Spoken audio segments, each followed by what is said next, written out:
안녕하세요. 복일교회 이명기 목사입니다. 오늘은 사도행전 8장 묵상입니다.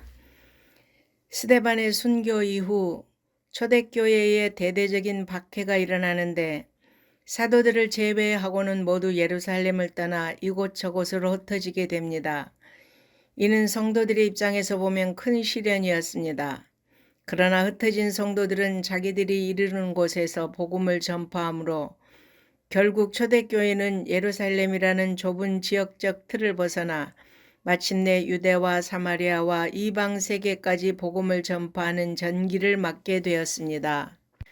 박해의 표면적인 이유는 유대 종교 지도자들의 기득권 수호를 위한 것이었지만 근본적인 이유는 일찍이 예수님께서 승천하시면서 제자들을 향해 성령이 임하시면 권능을 받고 예루살렘과 온 유대와 사마리아와 땅끝까지 이르러 주님의 증인이 되라고 당부하셨습니다.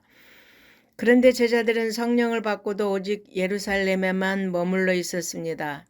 이에 하나님은 제자들로 하여금 주님의 지상 명령을 수행하도록 핍박의 손을 빌려 제자들을 팔레스틴과 세계 각지로 흩으셨던 것입니다.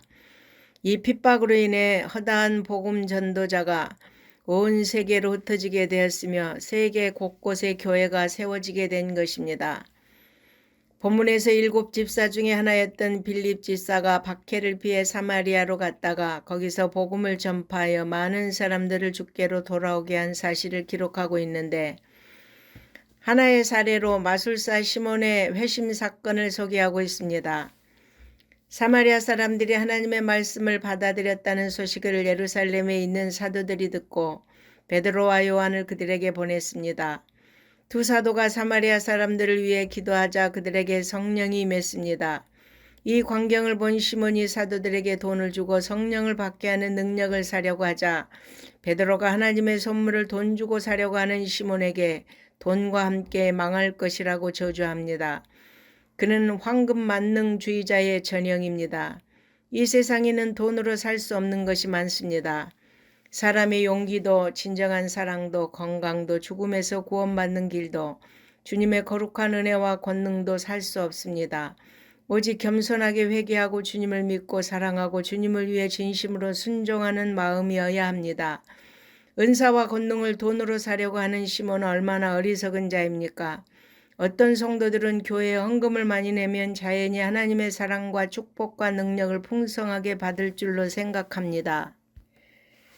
그러나 진정한 믿음 없이 드리는 헌금은 아무 소용없다는 사실을 알아야 합니다. 하나님은 참된 믿음과 순종 없이 재물만 가져오는 이스라엘 백성들을 향하여 헛된 재물을 다시 가져오지 말라, 분양은 나의 가정이 여기는 바라고 말씀하셨습니다. 하나님의 은혜와 은사는 오직 믿음과 헌신으로만 얻을 수 있는 축복임을 우리는 한시도 잊어서는 안 될 것입니다. 사마리아 선교의 주역인 빌립은 주의 사자의 지시를 따라 예루살렘에서 가사로 내려갔습니다.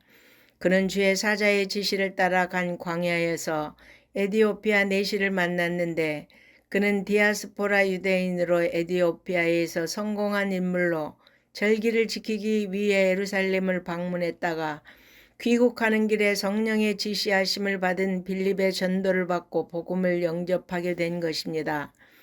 그는 하나님의 말씀에 대한 갈급한 마음과 겸손한 마음을 지닌 사람으로 여겨집니다. 하나님은 하나님의 말씀을 사모하는 사람, 심령이 가난한 사람에게 주님의 진리의 말씀을 깨닫게 해주십니다. 빌립의 전도로 인해 예수 그리스도께서 구주임을 안 에디오피아 내시는 빌립에게 세례를 받고 기쁜 마음으로 돌아갑니다.